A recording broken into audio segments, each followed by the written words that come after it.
चलिए ये रहा आपका क्वेश्चन नंबर 41 कहता है बिहार के सर्वाधिक क्षेत्रफल वाले 3 जिले घटते क्रम में आपको बताने हैं। तो याद रखिए इसका राइट आंसर कौन होगा। तो यहाँ पर आपका 2 हो जाए, यानी पश्चिमी चंपारण क्या सबसे बड़ा जिला क्षेत्रफल में, उसके बाद गया हो जाएगा, उसके बाद पूर्वी चंपारण हो जाएगा। याद रखिएगा। चलिए आगे बढ़ते हम लोग अगले प्रश्न की तरफ। क्वेश्चन नंबर यहाँ पर 42 कहता है कितने राज्य डैश संघ राज्य क्षेत्रों में एक राष्ट्र एक राशन कार्ड योजना लागू की गई। तो आपको बताना है इसका राइट आंसर क्या होगा।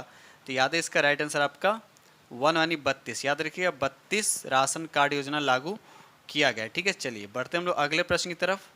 क्वेश्चन नंबर 43 कहता है ऋग्वेद यानी 1028 सूक्तों में एक संग्रह है जो आपको बताना मंडलों में क्या है विभाजित है। आपको बताना है कितने मंडलों में क्या है यह विभक्त है। तो याद है इसका राइट आंसर आपका 2 हो जाए, यानी 10 मंडलों में क्या है विभक्त है। ठीक है, चलिए बढ़ते हम लोग अगले प्रश्न की तरफ। ये रहा क्वेश्चन नंबर आपका 44 कहता है बिहार का सर्वाधिक जन घनत्व वाला जिला। आपको बताने जनसंख्या घनत्व वाला डेंसिटी की बात पूछा जा रहा है। तो याद है इसका राइट आंसर आपका क्या हो जाएगा, शिवहर हो जाएगा। क्या हो जाएगा, शिवहर। और शिवहर का डेंसिटी कितना है याद रखिएगा 1800। अगर पूछा जाए कि बिहार की डेंसिटी कितना है यानी बिहार का जनसंख्या घनत्व कितना है, तो याद रखिए 1106 याद रखिए। ठीक है, चलिए बढ़ते हम लोग अगले प्रश्न की तरफ। ये रहा क्वेश्चन नंबर आपका 45 कहता है दिल्ली के किस सुल्तान ने एक पृथक कृषि विभाग की स्थापना की एवं फसल चक्र की योजना बनाई थी। तो याद है इसका राइट आंसर आपका 3 हो जाएगा, मोहम्मद बिन तुगलक। याद रखिए मोहम्मद बिन तुगलक। ठीक है, चलिए बढ़ते हम लोग अगले प्रश्न की तरफ। चलिए आपका क्वेश्चन नंबर 46 कहता है भारत में सर्वप्रथम सांकेतिक मुद्रा यानी टोकन करेंसी का प्रचलन किया था तो किसने। तो याद रखिए इसका राइट आंसर क्या हो जाएगा आपका मोहम्मद बिन तुगलक। याद रखिएगा मोहम्मद बिन तुगलक। ठीक है, चलिए ये रहा अगला प्रश्न। क्वेश्चन नंबर यहाँ पर 47 कहता है किस मुस्लिम राजा ने मूल्य नियंत्रण पद्धति को पहली बार कार्यान्वित किया। तो याद रखिए इसका राइट आंसर आपका क्या हो जाएगा, ए हो जाएगा अलाउद्दीन खिलजी। याद रखिएगा अलाउद्दीन खिलजी। ठीक है, चलिए आगे बढ़ते हम लोग। बिल्कुल इजी क्वेश्चन है, सब करा चुके हैं।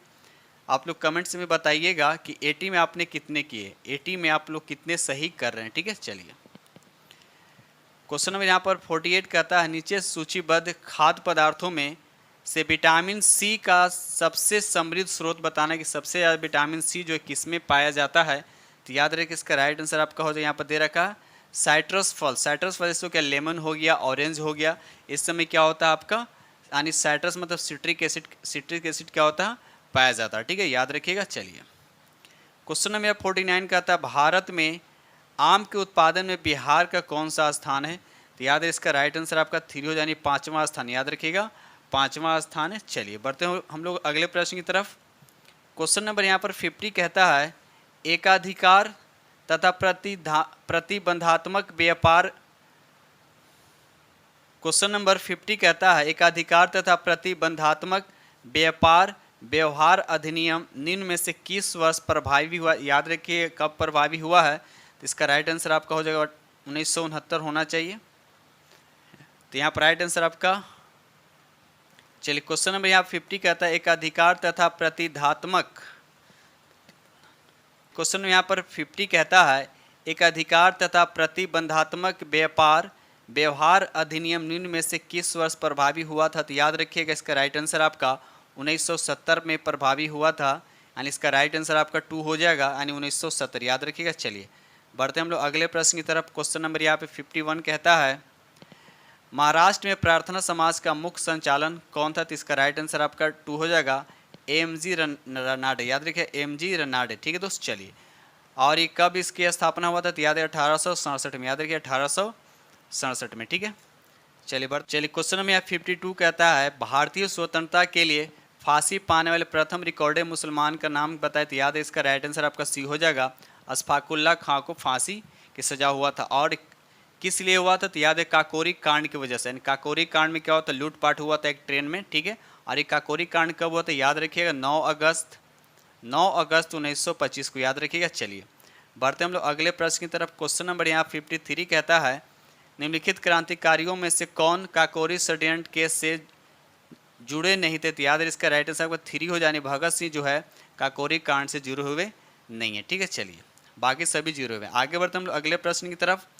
क्वेश्चन नंबर यहाँ पर 54 कहता है वह प्रांत कौन सा था जहां 1937 के आम चुनाव के बाद भारतीय राष्ट्रीय कांग्रेस ने अपना सरकार नहीं बने। तो याद रखिए इसका राइट आंसर आपका 4 हो जाएगा। उपयुक्त में से एक से अधिक, याद रखिए उपयुक्त में से एक से अधिक हो जाएगा। ठीक है, चलिए ये रहा क्वेश्चन नंबर आपका 55 कहता है वर्ष 1946 में आज़ाद हिंद फौज मुकदमे का पैरवी दिल्ली के लाल किले में निम्नलिखित में से किसने नहीं की थी। तो याद रखिएगा इसका राइट आंसर आपका 3 हो जाएगा। सरदार वल्लभ भाई पटेल ने पैरवी नहीं की थी। ठीक है, चलिए ये रहा अगला प्रश्न। क्वेश्चन नंबर यहाँ पर 56 कहता है वह व्यक्ति जिसने 4 अप्रैल 1919 को दिल्ली के जामा मस्जिद में प्रवचन मंच से हिंदू मुस्लिम एकता पर भाषण दिया तो वे थे, तो उनका नाम बताना है कि वे कौन थे। इसका राइट आंसर आपका यहाँ पर देख लीजिए, इसका राइट आंसर आपका 3 हो जाएगा, यानी स्वामी सर्वदानंद। याद रखिए स्वामी सर्वदानंद। ठीक है, चलिए बढ़ते हम लोग अगले प्रश्न की तरफ। चलिए क्वेश्चन नंबर यहाँ पर 57 कहता है ब्रिटिश वस्तुओं के बहिष्कार का सुझाव सबसे पहले दिया था तो किसने दिया था। तो याद रखिएगा इसका राइट आंसर आपका 2 हो जाएगा। कृष्ण कुमार मित्र ने सबसे पहले सुझाव दिया था। ठीक है, चलिए बढ़ते हम लोग अगले प्रश्न की तरफ। क्वेश्चन नंबर 58 कहता है अलीपुर बम कांड में अरविंद घोष का बचाव किसने किया था। तो याद है इसका राइट आंसर आपका 4 हो जाए। उपयुक्त में से एक से ज़्यादा, याद है उपयुक्त में से एक से ज़्यादा। ठीक है, चलिए बढ़ते हम लोग अगले प्रश्न की तरफ।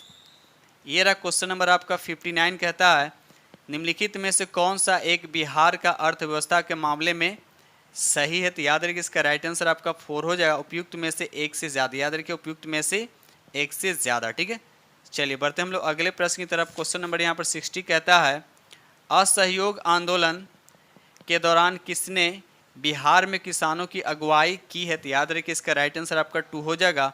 स्वामी विद्यानंद, याद रखिएगा स्वामी विद्यानंद। ठीक है, चलिए बढ़ते हम लोग अगले प्रश्न की तरफ। ये रहा क्वेश्चन नंबर आपका 61 कहता है ब्रिटिश सरकार ने महात्मा गांधी को जो उपाधि दी थी और जिसे उन्होंने असहयोग आंदोलन में वापस कर दिया था तो कौन था। मतलब महात्मा गांधी को कौन सा उपाधि दिया गया था। तो याद रखिएगा और उसके बाद असहयोग आंदोलन के दौरान क्या किया तो वापस कर दिया गया था। तो याद है इसका राइट आंसर आपका 2 हो जाएगा कैसर हिंद। तो कैसर हिंद की उपाधि कब लौटाया गया था। जलियांवाला बाग जो हत्याकांड हुआ था उसके बाद लौटाया गया था। ठीक है, चलिए आगे बढ़ते हम लोग अगले प्रश्न की तरफ।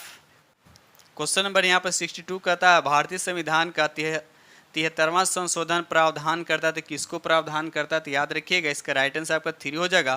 पंचायत चुनावों को आदेशात्मक तथा लोकसभा एवं विधानसभा चुनावों के समक्ष बनाने का। ठीक है, राइट आंसर पर क्या हो जाएगा 3 हो जाएगा। क्वेश्चन नंबर यहाँ पर 63 कहता है निम्न में से सही सुमेल है, आपको बताएं इसमें से कौन सा सही सुमेल है। तो याद रखिए इसका राइट आंसर आपका 3 हो जाएगा। यानी कैमूर अभियान कहाँ है तो रोहतास में। याद रखिए कैमूर अभियान कहाँ है तो रोहतास में। ठीक है, अगर हम इसकी बात करें उदयपुर वन्य प्राणी अभियान कहाँ तो ये पूर्वी चंपारण में नहीं बल्कि ये पश्चिमी चंपारण में। याद रखिएगा आप पंत वन प्राणी अभियान का गया में नहीं है, याद रखिए गया में नहीं बल्कि कहाँ ये नालंदा में। याद रखिएगा ये नालंदा में। ठीक है, चलिए बढ़ते हम लोग अगले प्रश्न की तरफ। चलिए क्वेश्चन नंबर यहाँ पे 64 कहता है कि भारतीय संविधान को संविधान सभा द्वारा अंगीकृत किया था तो कब अंगीकृत किया गया था। तो याद रखिए इसका राइट आंसर आपका 1 हो जाए, यानी 26 नवंबर 1949 को अंगीकृत किया गया था। अगर पूछा जाए कि इसे पूरी तरह से कब लागू किया गया था, संपूर्ण संविधान को कब लागू किया गया था, तो याद रखिएगा 26 जनवरी 1950 को पूरी तरह से इसको लागू कर दिया गया था। याद रखिएगा। चलिए आगे बढ़ते हम लोग अगले प्रश्न की तरफ। क्वेश्चन नंबर यहाँ पर 65 कहता है राष्ट्रीय पर्यावरण अभियांत्रिकी संस्थान स्थित है तो आपको बताना है ये कहाँ है। तो याद रखिएगा ये नागपुर में। कहाँ है तो नागपुर में, याद रखिएगा। ठीक है, चलिए आगे बढ़ते हम लोग अगले प्रश्न की तरफ। देखिए क्वेश्चन इससे आप लोग डिस्कस हो चुका है बहुत बार। याद रखिएगा मौलिक कर्तव्यों को निर्धारित किया गया तो कौन से संविधान संशोधन के द्वारा। याद रखिएगा राइट आंसर आपका 3 यानी 42वें संविधान संशोधन कब हुआ था तो 1976 में। साथ साथ ये भी याद रखिएगा ये अनुच्छेद किस में आते हैं तो ये 51 के क में आता है। याद रखिएगा और 1976 में कितने कर्तव्य जोड़े गए थे तो 10 जोड़े गए थे। याद रखिएगा और साथ साथ एक और याद रखिएगा कि 11वां जो कर्तव्य है वह कब जोड़ा गया था। कमेंट सेक्शन में बताइए कि 11वां जो मूल कर्तव्य है किस संविधान संशोधन के तहत इसको जोड़ा गया था और कब जोड़ा गया था, ये चीज़ कमेंट में लिखकर बताइएगा। ठीक है, चलिए क्वेश्चन नंबर यहाँ पर 67 कहता है निम्नलिखित फसलों में से कौन एक भारत का प्रमुख प्रमुख खाद्यान्न है, तो याद रखिए इसका राइट आंसर आपका 2 हो जानी चावल, याद रखिएगा चावल। ठीक है, चलिए क्वेश्चन नंबर यहाँ पर 63 कहता है, 68 कहता है कि भारत में दालों का सबसे बड़ा उत्पादक कौन है, तो याद रखिए मध्य प्रदेश क्या होता है, सबसे ज़्यादा दाल का उत्पादक करता है, यानी पूरे इंडिया की हम बात करें तो 23% अकेला क्या करता है, ये उत्पाद करता है। ठीक है, चलिए क्वेश्चन नंबर 69 कहता है देश का आधे से अधिक उत्पादित चावल जिन 4 राज्यों से प्राप्त होता है वे 4 राज्यों का नाम बताना है, तो याद रखिए इसका राइट आंसर सबसे ज़्यादा चावल कहाँ होता है, पश्चिम बंगाल, उसके बाद उत्तर प्रदेश, उसके बाद पंजाब, उसके बाद आंध्र प्रदेश, याद रखिएगा। चलिए ये रहा अगला प्रश्न, क्वेश्चन नंबर 70 कहता है निम्नलिखित में से भारत का कौन सा क्षेत्र मृदा अपरदन से अत्यधिक प्रभावित है, तो इसका राइट आंसर आपका 3 हो जाएगा, यानी चंबल घाटी, याद रखिएगा चंबल घाटी। ठीक है, चलिए ये रहा अगला प्रश्न, क्वेश्चन नंबर 71 कहता है रेणुका दक्षिण भारत में रहती है, उसकी माता घर की प्रधान है, ऐसे परिवार को कहते हैं, तो क्या कहते हैं, तो इसका राइट आंसर आपका 2 हो जाएगा, मातृ प्रधान कहते हैं। क्या बोलते हैं इसको, मातृ प्रधान कहते हैं। ठीक है, ये रहा अगला प्रश्न, क्वेश्चन नंबर 72 कहता है एक खाद्य पदार्थ पर यदि कॉपर सल्फेट की कुछ बूंदें डालने पर उसका रंग बैगनी हो जाता है तब उसमें क्या है, ये आपसे पूछा जाए, तो याद रखिएगा इसका राइट आंसर आपका 2 हो जाएगा, यानी फैट्स यानी वसा। ये भी क्वेश्चन बहुत बार डिस्कस हो चुका है। ठीक है, चलिए क्वेश्चन नंबर यहाँ पे 73 कहता है विटामिन डी पाने के लिए निम्नलिखित में से किसकी आवश्यकता होती है, तो यहाँ पर देखा जाए तो ऑप्शन यहाँ पर क्या होना चाहिए, यहाँ पर तो मछली, तेल और दूध और सूरज का प्रकाश होना चाहिए, लेकिन ऑप्शन में आपको दे रखा है ये, मेरे हिसाब से तो ये नहीं होना चाहिए, यानी 3 राइट आंसर होना चाहिए। ठीक है, चलिए बढ़ते हम लोग अगले प्रश्न की तरफ। क्वेश्चन नंबर 74 कहता है बरगद वृक्ष की जड़ें जमीन के अलावा हवा में भी उगती है, तो उन्हें कहते हैं, तो उन्हें क्या कहते हैं, याद रखिएगा इसका राइट आंसर आपका 4 का राइट आंसर आपका यहाँ पर हो जाएगा, आपका 3 हो जाएगा, 3, यानी उसको बोलते हैं अवस्तंभ जड़ें बोलते हैं। क्या बोलते हैं उसे, अवस्तंभ जड़ें बोलते हैं। ठीक है, चलिए ये रहा अगला प्रश्न, क्वेश्चन नंबर यहाँ पर 75 कहता है कली की स्थिति में फूल की रक्षा पौधों का कौन सा भाग करता है, तो याद है इसका राइट आंसर आपका ए हो जाएगा, यानी 1 हो जाएगा, बाह्य दल, याद रखिएगा बाह्य दल क्या करता है, कली की स्थिति में फूल की रक्षा पौधों का कौन करता है, तो यानी बाह्य दल उसको करता है। ठीक है, चलिए ये रहा अगला प्रश्न, क्वेश्चन नंबर 76 कहता है वे जीव जो पौधों से उत्पन्न हुए पदार्थों तथा जानवरों के मांस को भी खाते हैं उन्हें हम क्या कहते हैं, तो याद रखिए इसके राइट आंसर आपका 3 हो जाएगा, सर्वाहारी जीव बोलते हैं। सर्वाहारी का मतलब दोनों खाता है, जो प्लांट्स एनिमल दोनों को खाता है। ठीक है, चलिए ये रहा अगला प्रश्न, क्वेश्चन नंबर 77 कहता है टमाटर पौधे का कौन सा भाग है, टमाटर जो है पौधे का कौन सा भाग है, तो याद रखिए इसका राइट आंसर 3 यानी फल होता है। क्या होता है, फल होता है। टमाटर एक तरह का फल है, और साथ साथ ये भी याद रखिए टमाटर का लाल रंग क्यों होता है, तो इसमें कैरोटीन के कारण, किसके कारण, तो कैरोटीन के कारण। ठीक है, चलिए ये रहा अगला प्रश्न, क्वेश्चन नंबर 78 कहता है स्वर्ण चतुर्भुज परियोजना का संबंध किसके विकास से है, तो याद रखिए इसका राइट आंसर आपका 1 हो जाए, यानी राजमार्ग, याद रखिए राजमार्ग के विकास से है। ठीक है, चलिए ये रहा क्वेश्चन नंबर आपका 79 कहता है यदि चंद्रमा की सतह से एक शैली पृथ्वी पर लाया गया है तो क्या होगा, तो इसका राइट आंसर आपका 2 हो जाएगा, इसके भार में परिवर्तन होगा परंतु द्रव्यमान में क्या होगा, कोई परिवर्तन नहीं होगा। साथ साथ ये भी याद रखिए कि भार जो होता है ये सदिश राशि होता है, भार क्या होता है, सदिश राशि होता है, द्रव्यमान क्या होता है, अदिश राशि होता है। और भार की बात है तो इसको न्यूटन में मेजर, इसको न्यूटन में इसका यूनिट होता है, नहीं इसको मेजर करते हैं बोल सकते हैं, और द्रव्यमान को किलोग्राम में, याद है द्रव्यमान को किलोग्राम में मापते हैं। ठीक है, चलिए क्वेश्चन नंबर यहाँ पर 80 कहता है सूर्य में न्यूक्लियर ईंधन होता है, बताना सूर्य के अंदर कौन सा ईंधन होता है, तो याद रखिए हाइड्रोजन वहाँ पे क्या होता है, जलता रहता है। और साथ साथ ये भी याद रखिएगा सूर्य में नाभिकीय संलयन अभिक्रिया होता है, कौन सा अभिक्रिया होता है, नाभिकीय संलयन अभिक्रिया होता है। उसी तरह से अगर हम हाइड्रोजन बम की बात करें तो वहाँ भी नाभिकीय संलयन होता है। अगर ये क्या बोलते हैं परमाणु बम की बात करते हैं तो वहाँ पर क्या होता है, नाभिकीय विखंडन होता है। तो इस तरह से आप याद रखिएगा। चलिए आगे बढ़ते हम लोग क्वेश्चन नंबर 81 की तरफ।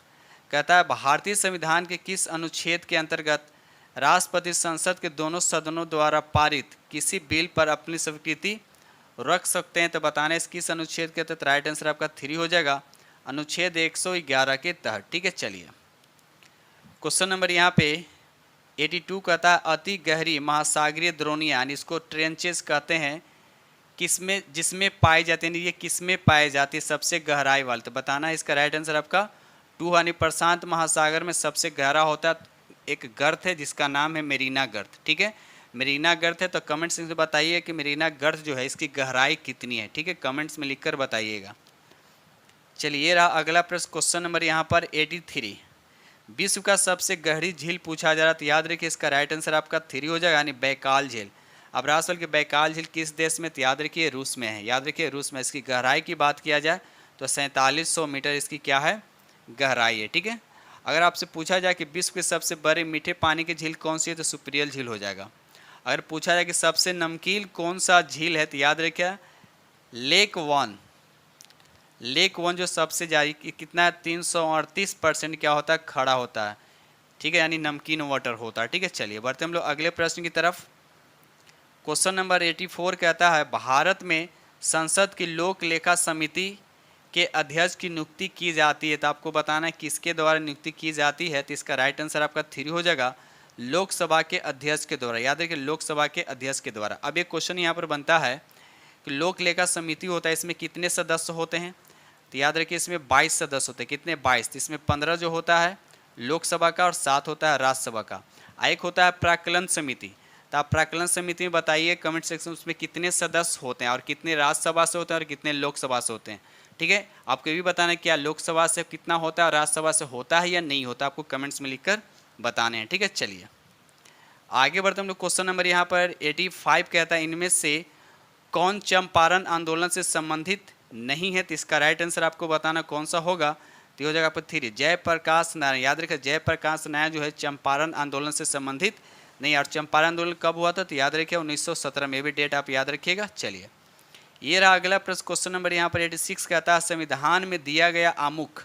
संविधान में दिया गया आमुख क्या, तो याद रखिए इसका राइट आंसर आपका 3 हो जाएगा, संविधान के कानूनी अर्थ निर्णय में सहायता करने। इसका राइट आंसर क्या हो जाएगा, आपका 3 हो जाएगा। ठीक है, चलिए क्वेश्चन नंबर यहाँ पे 87 का था निम्नलिखित में कौन एक सही सुमेलित है, आपको ये बताना कौन सा इसमें एक सही सुमेलित है। तो याद रखिए इसका राइट आंसर आपका 3 हो जाएगा, संविधान के भाग 6 में आता है। अगर नागरिकता की बात किया है तो नागरिकता किस में आता है, ये भाग 2 में आता है।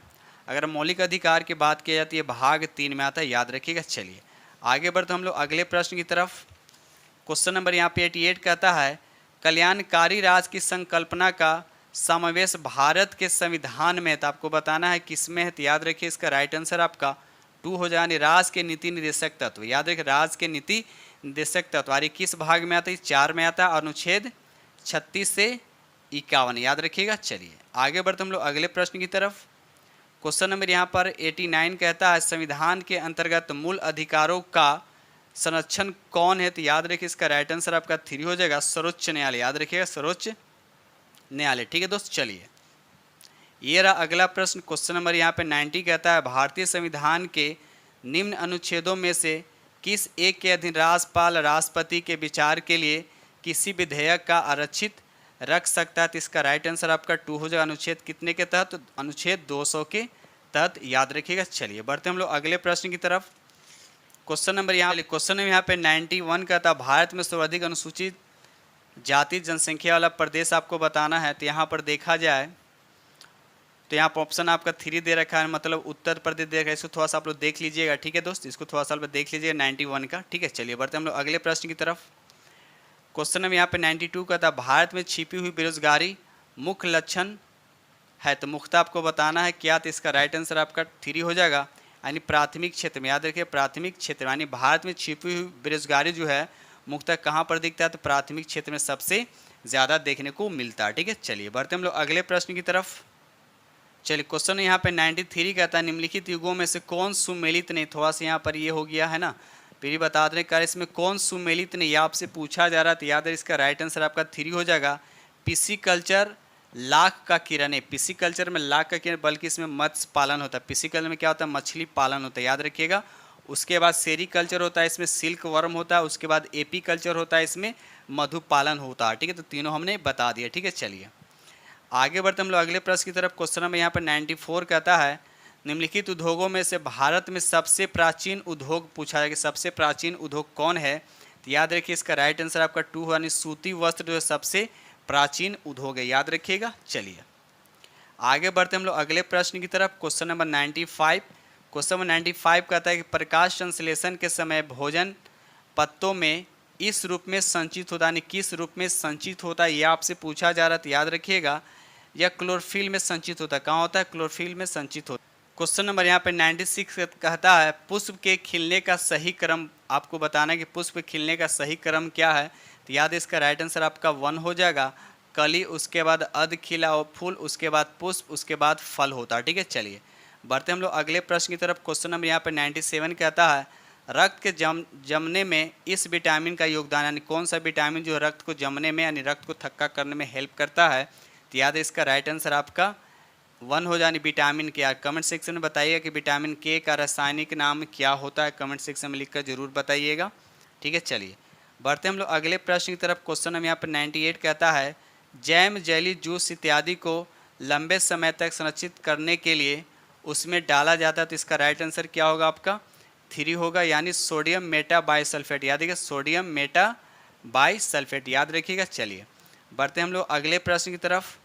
क्वेश्चन लिखा है 99 लिखा हुआ है किसना एक किसान है इसीलिए उसे अत्यधिक शारीरिक परिश्रम करना पड़ता है। निम्नलिखित कौन से खाद्य पदार्थ उसे ऐसा काम करने के लिए ऊर्जा प्रदान कर सकता है। तो इसका राइट आंसर आपको क्या होना चाहिए? तो कार्बोहाइड्रेट होना चाहिए। तो आप देखिए किसमें कार्बोहाइड्रेट सबसे ज़्यादा होता है, तो इसका राइट आंसर आपका 2 हो जाएगा, यानी चावल, आलू, चीनी, घी, गेहूँ। इसका राइट आंसर आपका क्या हो जाएगा? 2 हो जाएगा। ठीक है दोस्त, चलिए बढ़ते हम लोग अगले प्रश्न की तरफ। क्वेश्चन नंबर यहाँ पर 100 कहता है श्रीकांत शर्मा एक कार्यरत वकील हैं। वे दफ्तर तथा घर दोनों ही में अपने कमरे में रहकर काम करते हैं। उनके पास सैर करने और व्यायाम करने का कोई समय नहीं। उन्हें निम्नलिखित में से कौन सा रोग होने की आशंका? तो याद इसका राइट आंसर आपका 2 यानी मधुमेह। याद रखिएगा मधुमेह यानी डायबिटीज़। ठीक है दोस्त, चलिए बढ़ते हम लोग अगले प्रश्न की तरफ। क्वेश्चन नंबर यहाँ पर 101 कहता है बिजली की खपत का बिल किससे मापन पर आधारित होता है। तो इसका राइट आंसर आपको बताना है क्या होगा। तो इसका राइट आंसर आपका केवल ए हो जाएगा, यानी वोल्टेज। याद रखिए राइट आंसर आपका 1 हो जाएगा। ठीक है, चलिए ये रहा अगला प्रश्न। क्वेश्चन नंबर 102 कहता है भारत का राष्ट्रीय आय के अनुमान लगाने वाली संस्था कौन सी है। तो याद रखिए इसका राइट आंसर आपका 3 हो जाएगा, केंद्रीय सांख्यिकी संगठन। याद रखिए इसकी स्थापना कब हुआ था, इसका गठन कब हुआ था। तो याद रखिएगा 2 मई 1951 को, याद रखिएगा। चलिए क्वेश्चन नंबर अगले प्रश्न की तरफ। ये रहा क्वेश्चन नंबर 103 कहता है गाड़ियों के टायरों में हवा भरी जाती है, क्यों भरी जाती है। तो याद है इसका राइट आंसर आपका 3 होगा, ये अत्यधिक कंप्रेशन होता है। मतलब हवा क्या गैस होता है ना, तो गैस को क्या कहते हैं? कंप्रेस्ड किया जा सकता है, लेकिन सॉलिड और लिक्विड को क्या होता है? कंप्रेस्ड नहीं किया जाता। इसका राइट आंसर आपका क्या हो जाएगा? 3 हो जाएगा। ठीक है दोस्त, चलिए बढ़ते हम लोग अगले प्रश्न की तरफ। ये रहा क्वेश्चन नंबर आपका 104 कहता है लोहे की एक गेंद जिसका पृथ्वी पर भार आपको 10 किलोग्राम है का अंतरिक्ष में भार कितना होगा, ये आपसे पूछा जा रहा है। याद है कि भार की बात किया जाए तो भार क्या होगा अंतरिक्ष में? 0 हो जाए। याद रखिए भार क्या हो जाए अंतरिक्ष में? 0 होगा। ठीक है, चलिए बढ़ते हम लोग अगले प्रश्न की। क्वेश्चन नंबर 105 कहता है ध्वनि निम्न प्रकार से चलती है। देखिए ध्वनि को चलने के लिए मीडियम की जरूरत होता है। अब ये किस तरह का तरंग होता है? ये अनुदैर्ध्य तरंग होता है। याद रखिए ये अनुदैर्ध्य तरंग होता है। तो इसका राइट आंसर आपका क्या होगा? 2 हो जाएगा। अनुदैर्ध्य तरंग की तरह ये क्या होता है? चलता है। ध्वनि को चलने के लिए मीडियम की जरूरत होता है। सबसे ज़्यादा किस में होता है इसका? तो सॉलिड में होता है। उससे कम होता है किस में? तो लिक्विड में होता है। और इससे कम क्या होता है? तो गैस में होता है। ठीक है, तो याद रखिएगा। चलिए आगे बढ़ते हम लोग क्वेश्चन नंबर 106। देखिए यहाँ सूची 1 को सूची 2 से क्या करना है? यहाँ पर मिलान करना। ठीक है, तो यहाँ पर देखिए तरंग दैर्ध्य की बात किया तो इसको किस में मेजर करते हैं? तो हो जाएगा आपका ए का 2 हो जाएगा एंगस्ट्रम में, यानी ए का हो जाएगा आपका 2 हो जाएगा, ए का 2। ऊर्जा को जूल में, यानी बी का हो जाएगा आपका 3। सब बिल्कुल लीजिए। और ध्वनि की तीव्रता डेसिबल हो जाएगा, यानी सी का हो जाएगा आपका 4 हो जाएगा। तो 2, 3, 4 देखिए किस ऑप्शन में 2, 3, 4। तो पहला ही ऑप्शन देख रहा है 2, 3, 4 और लास्ट में 1। ठीक है, चलिए यानी आवृत्ति का मात्रा क्या हो जाएगा? हर्ट्ज हो जाएगा। ठीक है, चलिए बढ़ते हम लोग अगले प्रश्न की तरफ। ये रहा क्वेश्चन नंबर आपका 107 कहता है हवा में जिस गैस की मात्रा सबसे अधिक होता है, आपको बताना है इस ऑप्शन के अकॉर्डिंग सबसे ज़्यादा गैस कौन सा? तो याद है यहाँ पर तो नाइट्रोजन सबसे ज़्यादा है ही, यानी कितना है? 78%। याद रखिए 78%। उसके बाद कौन है? तो ऑक्सीजन 21%। कहीं कि आपको 20.99 ऐसे देखने को मिलेगा, याद रखिएगा। उसके बाद आर्गन होता है 0.9 होता है, 0.9% होता है। उसके बाद कार्बन डाइऑक्साइड होता है 0.03%। ये चारों आपको याद है। नाइट्रोजन कितना होता है? 78%। ऑक्सीजन होता है 21%। और आर्गन से क्वेश्चन ज़्यादा देख लो, ये दोनों अब नहीं दिखता, लेकिन आर्गन से क्वेश्चन बन जाता है कि आर्गन जो कितने परसेंट होता है, तो 0.9%। और कार्बन डाइऑक्साइड से भी क्वेश्चन देखने को मिलेगा, तो 0.03% होता है। ठीक है, चलिए ये रहा क्वेश्चन नंबर आपका 108 का था, माचिस बनाने में निम्न मुख्य वस्तुओं में से किसका प्रयोग किया जाता है? तो याद है इसका राइट आंसर आपका 2 यानी फास्फोरस। जो माचिस जो होता है इस पे जो आपको यहाँ पर लगा होता है क्या होता है? फास्फोरस होता है। कौन सा? तो लाल फास्फोरस का यूज़ किया जाता है। ठीक है, और कमेंट सेक्शन में बताइए कि व्हाइट फास्फोरस जो होता है उसको किस चीज़ में रखा जाता है, यानी व्हाइट फास्फोरस को किस चीज़ में रखा जाता है, कमेंट्स बॉक्स में लिखकर बताइएगा। क्वेश्चन नंबर यहाँ पर 109 कहता है निम्नलिखित में से कौन सा एक अणु परमाणु कण नहीं है? अणु परमाणु कण नहीं है। तो सबसे पहले परमाणु की बात करते हैं। इसके 3 कण होता है, प्रोटॉन होता है, न्यूट्रॉन होता है और इलेक्ट्रॉन होता है। तो आप देखिए इसमें कौन नहीं हो सकता है? तो यहाँ पर न्यूट्रॉन नहीं होता है। ठीक है, चलिए तो राइट आंसर आपका 3 हो जाएगा। क्वेश्चन नंबर 110 कहता है प्रदूषकों को उनके दीर्घकालीन प्रभाव के साथ दिए गए कूट की सहायता से सुमेलित करना आपको बताना है। इधर दे रखा आपको सुमेलित करना। ठीक है, तो इसका राइट आंसर बताना कौन सा हो जाएगा। देखिए पहला दे रखा है यहाँ पर क्या, कार्बन मोनोऑक्साइड से क्या होता है? तो ये होता है लीवर को क्षति पहुँचाने। ए का हो जाएगा आपका 2, ए का हो जाएगा आपका 2 हो जाएगा। उसको नाइट्रस ऑक्साइड की बात करते हैं, इससे कैंसर होने के चांसेज होते हैं, तो यानी बी का हो जाएगा आपका ए का हो जाएगा यहाँ पर ए का सामने, हाँ ए का हो जाएगा 1 हो जाएगा। ठीक है, लीवर और किडनी की क्षति पहुँचाता है। और बी का हो जाएगा आपका 2 यानी 1 2 सीरियल बाई चला। तो देखिए किस ऑप्शन में, तो यहाँ पर ऑप्शन 3 आपको मैच कर रहा है, 1 2 3 4 याद रखिएगा, यानी सीरियल बाई आपको दे रखा। ठीक है, चलिए क्वेश्चन नंबर यहाँ पर 111 कहता है रेडियोधर्मी डेटिंग एक प्रक्रिया है जिसमें मापा जा सकता है। तो क्या मापा जाता है? तो याद है इसका राइट आंसर आपका ए हो जाएगा, चट्टानों की उम्र को मापा जाता है। ठीक है, चलिए ये रहा अगला प्रश्न। क्वेश्चन नंबर 112 कहता है हृदय कब आराम करता है? आपसे पूछा जा रहा है कि हृदय जो है कब आराम करता है? तो याद है इसका राइट आंसर आपका 3 होगा, 2 धड़कनों के बीच। याद है 2 धड़कनों के बीच रहता है तब वो थोड़ा सा आराम करता है। साथ साथ ये भी याद रखिएगा हार्ट बीट कितने होते हैं, यानी दिल की धड़कन जो 1 मिनट में कितने बार धड़कता है? तो याद है कि 72 बार। सब याद रखिएगा, बेसिक चीज़ें। चलिए क्वेश्चन नंबर यहाँ पर 113 कहता है किसी परमाणु नाभिक का आइसोटोप वह नाभिक है। देखिए आइसोटोप का डेफिनेशन बताएं कि आइसोटोप होता क्या है। तो इसका राइट आंसर आपका क्या हो जाएगा? आपका 2 हो जाएगा। आइसोटोप क्या होता है? इसमें प्रोटॉन की संख्या समान होता है लेकिन न्यूट्रॉन की संख्या अलग अलग होता है। या ऐसे भी आपको पूछा जाए कि प्रोटॉन की संख्या समान यानी परमाणु संख्या क्या होता है? समान होता है, और भार के यानी द्रव्यमान संख्या क्या होता है? अलग अलग होता है। तो उसी को हम बोलते हैं आइसोटोप बोलते हैं। एक होता है आइसोबार होता है, तो आइसोबार में ठीक इसका उल्टा हो जाए, यानी द्रव्यमान संख्या क्या हो जाएगा? सेम हो जाएगा, और परमाणु संख्या क्या होता है? अलग अलग होता है, तो उसको हम बोलते हैं आइसोबार बोलते हैं। ठीक है, तो इस तरह से फैक्ट आपको याद होने चाहिए। बढ़ते हम लोग अगले प्रश्न की तरफ। ये रहा अगला प्रश्न क्वेश्चन नंबर 114 यानी 114 कहता है सूची 1 को सूची 2 से सुमेलित कीजिए। ठीक है, तो अब देखिए यहाँ पर दे रखा, एक तरफ दे रहा स्टेटोस्कोप दे रखा है। इससे क्या किया है? इससे हृदय की ध्वनि सुनने के लिए, तो हृदय की ध्वनि सुनने के लिए तो ए का हो जाएगा आपका 3, ए का हो जाएगा 3। उसके बाद स्फिग्नोमैनोमीटर, इसका काम क्या? रक्तचाप मापने के लिए, यानी बी का हो जाएगा रक्तचाप। देखिए कहाँ रक्तचाप मापा जाता है? हाँ, तो 4 हो जाएगा। तो देखिए 3 4 किस ऑप्शन में दे रखा, थोड़ा सा देख लूँ। 3 4 तो ऑप्शन यहाँ पर आपका देखिए 3 पे जा रहा है, 3 4 तो 3 पे ही जा रहा है ना, याद रखिएगा। चलिए नंबर यहाँ पे 115 कहता है रडार का प्रयोग किया जाता है। तो इसका राइट आंसर आपका 3 हो जाएगा। रेडियो तरंगों द्वारा वस्तुओं की उपस्थिति और स्थिति ज्ञात करने से एरोप्लेन जो चलता है तो एरोप्लेन के जो ड्राइवर या चालक होते हैं वो रडार की सहायता से ही वायुयान के मार्ग में आने वाले जो भी रुकावट होता है, जैसे बिल्डिंग, मीनार, पहाड़, बादल, वो रडार से क्या होता है? पता चलता है। ठीक है, चलिए आगे बढ़ते। क्वेश्चन नंबर यहाँ पर 116 कहता है भारतीय संविधान का अनुच्छेद 352 संबंधित है। तो आपको बताना है किससे संबंधित है। तो याद रखिए इसका राइट आंसर आपका 3 होगा, राष्ट्रीय आपातकाल से संबंधित है। ठीक है, और ये किस भाग में आता है? तो याद रखिए भाग ये 18 में आता है। किस भाग में? भाग 18 में आता है। ठीक है, चलिए ये रहा अगला प्रश्न क्वेश्चन नंबर 117 कहता है विश्व के 7 नए अजूबों में चिकेन इट्जा सम्मिलित किया गया, यह कहाँ स्थित है? यह आपसे पूछा जा रहा है। तो याद रखिएगा इसका राइट आंसर आपका ए हो जाएगा, ये मैक्सिको में स्थित है। याद रखिएगा मैक्सिको में स्थित है। ठीक है, चलिए आगे बढ़ते हम लोग। क्वेश्चन नंबर 118 कहता है, थोड़ा सा ऊपर कर दूं।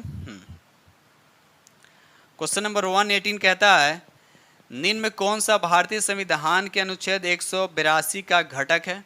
तो याद है इसका राइट आंसर आपका 3 हो जाएगा, विधान परिषद का सभापति और उपसभापति, याद रखिएगा। चलिए बढ़ते हम लोग अगले प्रश्न की तरफ। क्वेश्चन नंबर यहाँ पे 119 कहता है, सांची के स्तूप में निम्नलिखित में से कौन सा प्रतीक चिन्ह सारनाथ में बुद्ध द्वारा किए गए प्रथम उपदेश का वर्णित किया गया? तो इसका राइट आंसर आपको बताने हैं कि इसका राइट आंसर आपका क्या होगा। तो इसका राइट आंसर आपका 2 यानी चक्र, याद रखिए क्या हो जाएगा, चक्र हो जाए। ठीक है, चलिए रहा आपका क्वेश्चन नंबर 120 कहता है, 1955 में ग्राम और लघु उद्योग समिति, जिसे डैश भी कहा जाता है, ने ग्रामीण विकास को बढ़ावा देने के लिए लघु उद्योगों के उपयोग की संभावना पर ध्यान दिया था। तो इसका राइट आंसर अब क्या हो जाएगा, तो 1 यानी करवे समिति, याद रखिएगा करवे समिति। तो इस तरह से हमने आप लोगों के साथ एटीएमसी को डिस्कस किया हूँ और उम्मीद करता हूँ कि आप लोग को ये बहुत ही पसंद आएगा। ठीक है दोस्त, और जो फ्रेंड इस चैनल पे पहली बार विजिट कर दी, चैनल को सब्सक्राइब कर लीजिएगा और साथ में बेल आइकन को प्रेस करना नहीं भूलिएगा। ठीक है दोस्त, बस आप लोग से बस एक ही रिक्वेस्ट है कि चैनल को सब्सक्राइब कर लें, इस वीडियो को ज़्यादा से ज़्यादा शेयर करने की कोशिश करें। ठीक है, तो इसी के साथ हम वीडियो करते हैं समाप्त। अब मिलते हैं आप लोग से नेक्स्ट वीडियो में, तब तक के लिए थैंक यू।